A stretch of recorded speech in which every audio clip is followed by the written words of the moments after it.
All right, so what's going on, everybody? Welcome back to the channel, man. It's your boy, and it's crazy to think it's already been 10 days. Because I remember when we found out that we were going to be getting 10,000 crystals and they were going to be splitting it over the course of 10 days. A lot of people were freaking out saying that, oh, what if I miss a day? 10 days just feels like such a long time. Crazy. It's already been 10 days. As you can see right here, we're getting that fat stack of 3,000 crystals today. And there's still 26 days left in this event.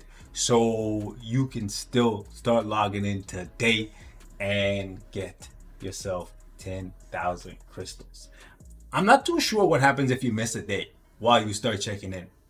Does it pick up where you left off, or do you just miss the crystals for that day? Let me know in the comment section, guys. However, what I want to actually do today, as the title suggests, is I wanted to give you guys a tier list for all of the artifacts in the game. Because of the fact that I had a few people reaching out to me asking whether or not it's actually worth it to buy the Multiverse Saga pack for Franklin. And honestly, I think it's a good idea, especially considering that he might be getting tier 4 in the next 2 months. Keep in mind, Fantastic Four First Steps is coming July 25th, as you can see right here. Who else is really left that's, I would say, important, beloved, and powerful in the comics that they could justify a tier 4 for? They only have the Thing left. They have Human Torch, which obviously he's going to get a new uniform. They got Mr. Fantastic, already tier 4, obviously a new uniform. Sue, already tier 4. Doom, even though he's not in the movie, you know what I'm saying? He's already tier 4. The movie has Silver Surfer, who's already tier 4. Galactus is a part of the movie, so maybe Galactus comes in as a tier 3 native that can go to tier 4. But then usually in the update cycle these days, we're getting minimum 2 tier 4s. So you mean to tell me they're going to give Thing and maybe Galactus tier 4? I think what they might do here is try to boost the value of the Franklin pack, similarly to what they do with the deluxe packages by making Psylocke a tier 4. And because of that, I would say it's not a bad idea to buy the pack ahead of time. But worst case scenario, Franklin doesn't get a tier 4. Are you wasting your crystals? The answer is still no. And I'm going to show you exactly why. Because a lot of these artifacts are quite impactful if you play the game modes that they are associated with. And as you can see right here, I have all of the artifacts currently available in the game, and we're going to be ranking them based on their value at 6 star. So without further ado, let's get right into it. We're going to start off with my boy Peter Parker, giving you 10% all resistance in timeline battle. Right now, the timeline battle meta has no elemental characters. It's decent. It would be better if Emma Frost, Madeline, and Jean Grey were being used for timeline battle. So if you're in like the lower brackets and those characters pop up, then this artifact will be more beneficial for you. But in the upper echelons, nothing.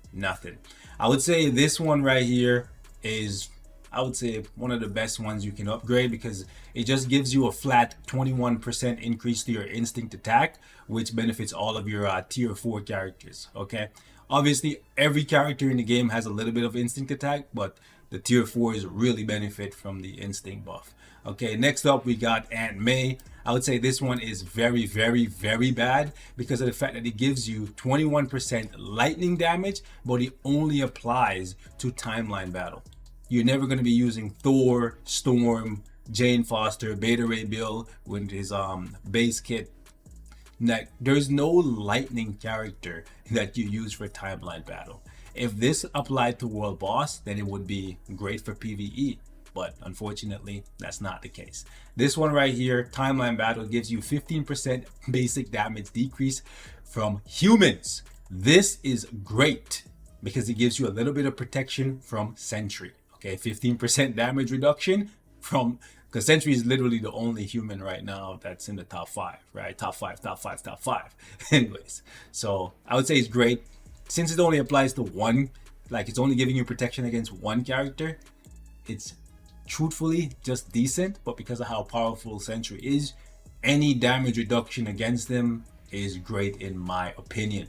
Next up, we have this one right here, and I honestly think there's an argument to be made that it is one of the best ones you can upgrade. It only applies to timeline battle, but it gives you 36% physical attack for your Null, your Wolverine, your Thanos, because Thanos' base is a physical attack that he converts into energy damage. Okay, so I would say this is one of the best. Even though it doesn't apply to every piece of content, it's still absolutely amazing. Next up, we have Gwen. I honestly think Gwen Stacy is probably one of them ones, you know, best value. Basic damage dealt to villains increased by 28%. Your Silver Surfer gonna take more damage if someone has this fully built up. Your Thanos gonna take more damage. Your Null gonna take more damage, right? This is great. 28% is like a little bit more than half what you get from using Valkyrie as a support. You know what I'm saying? Like, this is really freaking good. Next up, we have my girl Felicia. Okay, so this one I would say is great for PvP. 15% extra damage dealt to aliens. Only in timeline though. Aliens. So Adam Warlock, is Adam Warlock? No, he's considered other. So Silver Surfer, Null, who else? Thanos. Honestly, it's only 15%, but aliens are generally a big part of timeline battle. So I can kind of make the argument that this is also kind of one of the best ones. You know, anyways, let me know what your thoughts are. Okay, then we have Black Cat. This one right here decreases basic damage received from males by 28%. This is absolutely amazing for timeline, because look at the lineup for timeline. Honestly, kind of want to put it in best value. Like, at this point, why does the great for PvP category even exist? No, but for real though, Thanos, Silver Surfer, Adam Warlock, Sentry, Wolverine. Like, you know what I'm saying? Like, the top 5, they're all gonna take a big damage cut by 28% because of this. Like, seriously, it makes sense to me in my cuckoo brain. Okay, next up we have Cindy Moon, aka Silk. I would say this one is decent. It gives you 10% dodge for a timeline battle. Next up, we have this one that gives you 12% movement speed for timeline battle. I'm gonna put it in the very bad category. Yeah, gotta come with better than that, man. 12% movement speed, not doing nothing for me. Next up, we have Jessica Drew, aka Spider-Woman. I'm gonna put this one in very bad for now, honestly, because it gives you 15% extra damage dealt to characters who have the Phoenix Force ability. So just Jean Grey, and it only applies in timeline. Jean Grey is not timeline meta, and even if she was timeline meta, it would just be her right now, so it would be decent at best. So low priority to upgrading these ones. Anything that's in very bad should be like among the last that you upgrade, in my opinion. Okay, do what you want, play how you want, but it just doesn't make sense for me. Okay, then we got Spider-Woman. This one decreases basic damage received from villains by 28%. Okay, damage received decrease. So Null, you take less damage from him. Thanos, you take less damage from him. Silver Surfer, you take less damage from him. 28% is pretty freaking awesome. So kind of want to put it in best. But them guys hit so hard that the 28% might, you still won't get like you know, worked over, but it's better to have than not to have. Anyways, this one also great for PvP because of the fact that it gives you 10% energy attack for timeline battle. It's only 10%. It's only 10%, right? So do I put it in the decent or do I put it in the great? I'm gonna put it in. I'm gonna put it in here because it's only 10%. If it was closer to 20%, right, then I would consider putting it higher. Anyways, moving on. We got Mockingbird. This one right here, basic damage dealt to humans increased by 12%. Okay, so damage dealt is definitely, in my opinion, better than just the energy attack. But 12%, I can't really put you higher than decent. But it's good because humans, that's Sentry. Okay? Anyways, moving on. We got Harry Osborn coming into timeline battle, giving you extra poison damage. He can go straight in the bin because who the hell are you buffing with this? No one. Okay? Even if this was for PvE, you'd be buffing Shadow Shell, who's not meta. Like, because even Green Goblin now is using fire damage. Anyways, next up, we got Ignore Dodge for Norman, and it's a timeline battle, so a little bit of Ignore Dodge is fine. I would say decent at best. Then we got Green Goblin. I would say this one is one of the best in the game because it gives you 21% all attack. Just flat all attack in all game modes. Very, very good. Then we got Dr. Octopus, and this one right here increases your elemental damage by 36%, which is huge. The problem with that is it doesn't get hard. I'm sorry, but bro, it's timeline battle. There's no elemental character in timeline battle right now. And even if there was, it would just be Jean, Madeline, maybe if Jean, Madeline, and Emma Frost come back, then we're talking. Then we can possibly move this up here because 36% is a big number. But for now, and keep in mind, it's elemental damage, so you can counter it by having high resistance. Okay. Anyways, that's my 2 cents.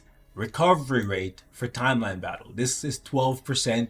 Recovery rate is actually pretty useful, believe it or not. The higher your recovery rate, it actually increases how much you heal.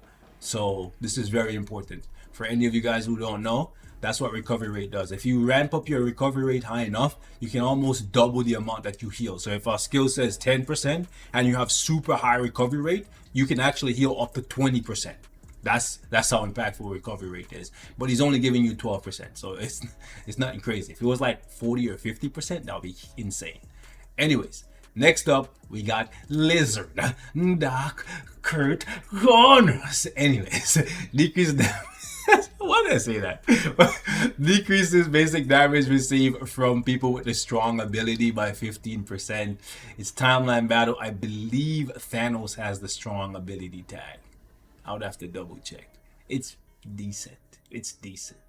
Anyways, next up we have my guy Jonah Jamerson.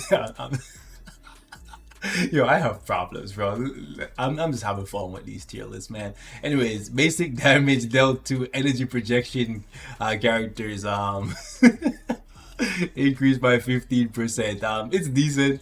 It's decent. I think for timeline, Adam Warlock I think has energy projection, and I think Sentry has it as well. So a little bit more damage to them boys. All right, next up, Scarlet Spider Ben Riley. I think this is pretty good. 18% more HP for timeline battle. That's very, very good. And then we got Chasm. This one right here, basic damage dealt to blast types by 21%. There's only just Adam Warlock right now, but still, I say that's great. 21% extra damage to Adam Warlock. Get that fool out of here. Anyways, World Boss, 18% more damage. More HP. It's actually pretty good. Okay, I would say this is great. We're moving into the World Boss stuff now. Unrestricted. This one is instinct attack, 21%. So similarly to the Spider-Man one, it's basically the same thing, just for just coming from Iron Man as opposed to from Spider-Man. Then we got all resistance for World Boss, bro. That helps you against Jean, bro. I'm gonna put it in very bad, bro, because like I don't need the extra resistance, but it will help, I guess. 36% more energy attack for world boss. Sign me up, okay? Sign me up. Moving on. This one right here gives you 10% more physical attack for world boss. Such a big drop off. It's decent, all right? 36 down to 10. Not even 15. Come on. Anyways, now this one right here I think is amazing. We're gonna put right here. This one increases your elemental damage by 36%. So your Thors, your Jean Greys, your Beta Ray Bills, you name it, 36% more damage. Then we got 21% fire damage coming from Hulk Buster.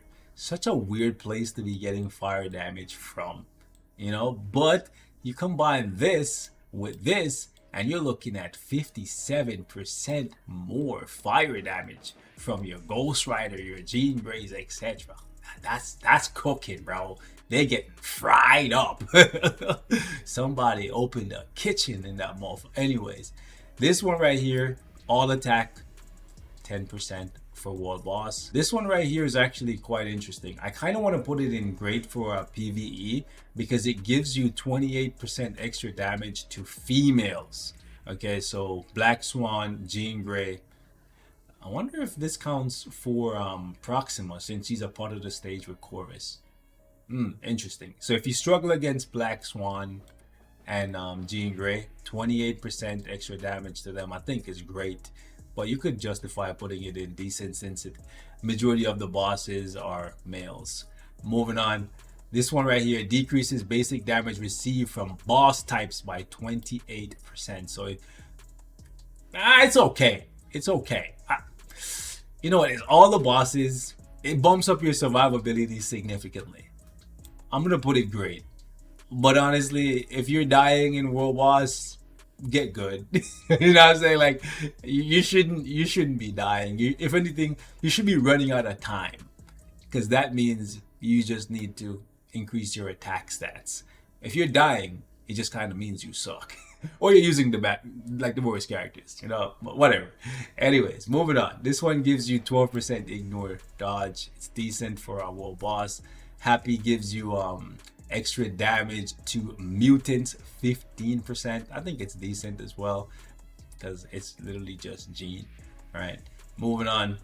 This one decreases additional pierce by 12%. It's decent. Again, you shouldn't be dying in world boss, so anything that decreases damage from bosses and stuff, I'm gonna put it decent. This one again decreases basic damage received from aliens, decent. This one, recovery rate, it's decent. It's 12%. You shouldn't need the survivability boost. That's my opinion.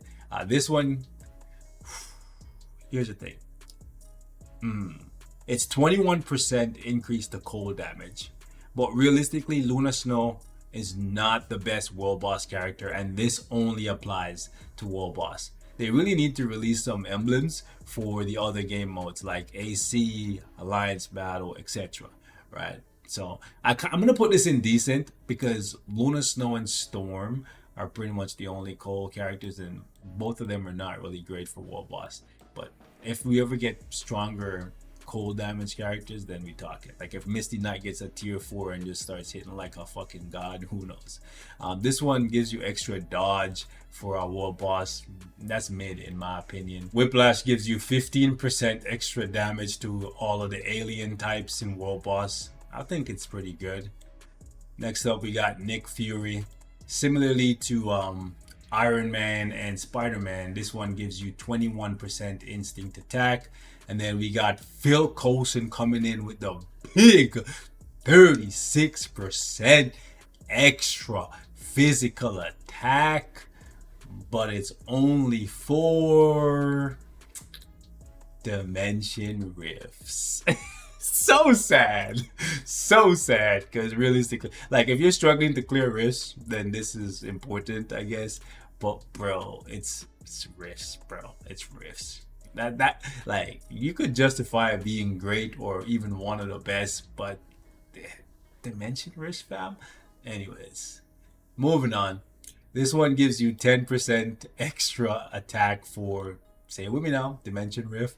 This one gives you 10% dodge for Dimension Rift.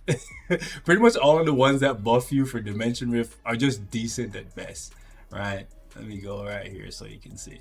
Like this, Dimension Rift. You know what I'm saying? This decreases the additional pierce damage that you take in Dimension Rift. I didn't even know you could take pierce damage in Dimension Rift, fam. Anyways, Black Widow gives you some energy attack for Dimension Rift. Hawkeye gives you mind damage. 21% mind damage for Dimension Rift. You're not even using a mind-based character to speed clear Dimension Rift, bro. You're using like a rogue Magneto Jean Grey. Like, you know what I'm saying? Those are like the best farmers, or Thor, right? So like kind of worthless in my opinion currently. Anyways, basic damage dealt to humans in Dimension Rift. Fam, we're not fighting humans, we're fighting aliens. Like, some of these don't make no sense. Anyways, decreases damage received from aliens. You shouldn't be dying in rifts, bro. If you're dying in rifts, you need Jesus. You need, I'm sorry, bro. You need help. Oh my gosh. Anyways, basic damage received from combats in rifts. Okay. All right. Basic damage received from machine types in rift. Basic damage. Anyways, man, these are whack. Anyways, anything for rift, going in decent. This is also this is ignore dodge, decent, I guess. I could restructure this later, but like honestly, everything that's in decent is just decent. So this one is HP for rift. This one right here for Iron Man gives you more damage against the boss in Rift, 28%. This one for Taskmaster gives you recovery rate in Rift. This one for Hulk decreases the damage that you take from male types in Rift. Yeah, you kind of see like we're at that point now. This one gives you physical attack for, say it with me now, Dimension Rift. But we got a couple good ones here. Right? We got Proxima giving you 36% extra damage for World Boss. Just all against the World Boss. I think this one deserves to be up here because World Boss is like one of the primary game mode, if not the primary game mode. And then I would say Corvus Glaive, 21% physical attack in all game modes. PvP, PvE, absolutely amazing. And then we got Cull Obsidian and Ebony. Cull Obsidian giving you 36% physical attack for World Boss, and Ebony giving you 21%. Woo! Energy attack for all forms of content. So in my opinion, I think these are the best ones to work on. However, when you do end up at some point having extra materials, maxing out all of them so that you can get the extra rewards and open up additional slots is not a bad idea, because you can get, as you can see, a random brilliant CTP right here. And then you can also get premium card. This even includes the Ghost Rider card, right? There's lots of free stuff in here that you can get for simply leveling up these things. So once you get the Emblem pack, right, even if Franklin doesn't shake out to becoming one of the best characters, if he doesn't get tier 4 or in your uniform for Fantastic Four, getting a way to farm emblems faster and getting the materials faster is a good idea. Anyways, ladies and gents, I'm gonna wrap it up right here. Leave me your thoughts in the comments and I will catch you in the next one. Peace.